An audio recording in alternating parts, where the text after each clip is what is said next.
आमदार राजेंद्र गावित यांनी आदिवासींच्या जमिनींसंदर्भात एक महत्त्वाची लक्षवेधी जी ती विधानसभामध्ये मांडली आणि त्याच्यानंतर महसूल मंत्र्यांकडून सुद्धा त्यांनी जे ते आश्वासनं मागितलेले आपल्यासोबत या संदर्भात बोलण्यासाठी स्वतः आमदार राजेंद्र गावित सर तुमची लक्षवेधी नेमके हे प्रकरण मराठी मॅट्रिमोनीवर मिळतो सगळ्यात जास्त चॉईस।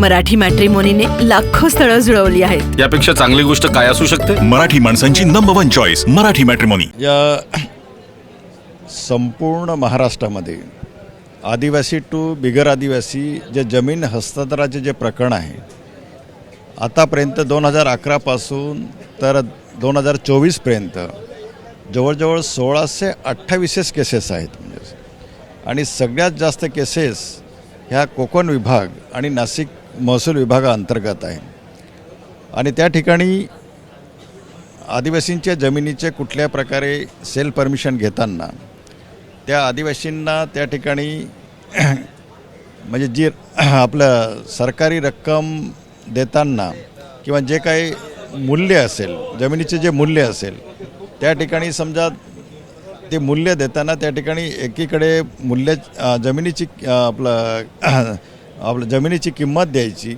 दुसरीकडे त्या ठिकाणी चेक घ्यायचे आणि तेच परत काढून घ्यायचे आणि अशा प्रकारे या ठिकाणी महाराष्ट्र रेस्टोरेशन शेड्यूल ट्राईब जो ॲक्ट जो होता 1974चा 36 आणि 36ब या राष्ट्रपतीचा जो अध्यादेश आहे या अध्यादेश या ठिकाणी महाराष्ट्रातले अनेक राजकीय पुढारी त्याचप्रमाणे त्या ठिकाणी आदिवासी समाजाने जर पोलीस डिपार्टमेंटकडे जर केस नेली तर त्या खेडूत्याला कुठल्याही प्रकारे न्याय मिळत नाही। आणि तिसरं जे भूमाफिया जे मोठे मोठे बिल्डर आहेत या बिल्डरांनी मुंबईतल्या ठाणा किंवा नाशिकच्या शहराच्या आजूबाजूच्या परिसरातील त्याचप्रमाणे नंदुरबार जिल्हा असेल किंवा नागपूरच्या आजूबाजूचा परिसर ज्या ठिकाणी आदिवासींच्या जमिनी आहे या त्या ठिकाणी मोठ्या प्रमाणावर जे भूमाफिया आहे त्याचप्रमाणे बिल्डर आहे बिल्डरांना मदत करणारे राजकीय पुढारी आहेत। आपल्याला येऊरचं उदाहरण जर आपण घेतलं ठाण्याचं की त्या ठिकाणी मोठमोठ्या राजकीय पुढाऱ्यांचे त्या ठिकाणी बंगले आहेत, मोठमोठे बिल्डरांचे बंगले आहेत, परंतु त्याच्यावर कुठल्याही प्रकारे त्या ठिकाणी कारवाई झाली नाही। हायकोर्टाचा निर्णय आदिवासी बाजूने आहे, सुप्रीम कोर्टाचे निर्णय आदिवासींच्या बाजूने आहे, परंतु त्याची कुठल्याही प्रकारे तमा न बाळगता या ठिकाणी सरळ सरळ हायकोर्ट सुप्रीम कोर्टाचं उल्लंघन केलेलं आहे। आणि शिवाय सगळ्यात महत्त्वाचं आदिवासींसाठी एवढे संरक्षणार्थ म्हणजे आदिवासींच्या जमिनीच्यासाठी एवढे सुरक्षित कायदे असतानासुद्धा त्या ठिकाणी कुठल्याही प्रकारे त्याची त्या सगळ्या नियमाची या ठिकाणी पायमल्ली झालेली आहे। तुम्ही महसूल मंत्र्यांना या संदर्भातले मुद्दे विचारलेले आहेत। आता मंत्री महोदयांचं मत काय, पुढची भूमिका काय?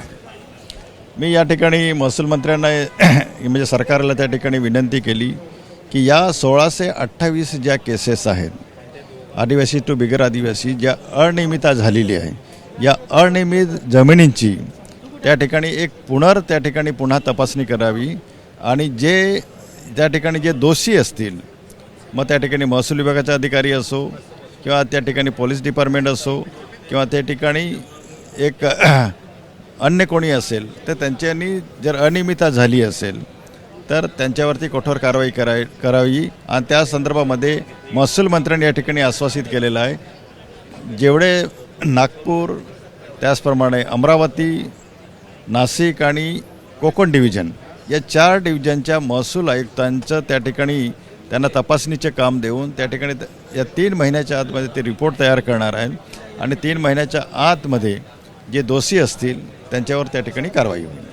बोलण्यासाठी ते होते आमदार राजेंद्र गावित आणि विशेष बाब म्हणजे आदिवासी किंवा बिगर आदिवासी त्यांच्या ज्या 1618 संदर्भातल्या ज्या केसेसचं जमिनींचं प्रकरण त्या संदर्भात त्यांनी मुद्दा उपस्थित केला आणि आता महसूल खात्याकडून किंवा सरकारकडून याचा संपूर्ण 3 महिन्यात जो आहे तो आढावा घेतला जाईल असं त्यांनी म्हटलेलं आणि त्याच्यानंतरचा अहवाल येऊन जे दोषी असतील त्यांच्यावर कारवाई करण्यात येईल। त्यामुळे आता ही कारवाई कधी होणार हे पाहणं सुद्धा तेवढंच महत्त्वाचं ठरणार आहे। व्हिडिओ जर्नलिस्ट योगेंद्रसह मी अजय माने, एबीपी माझा, मुंबई। एबीपी माझा, उघडा डोळे बघा नीट।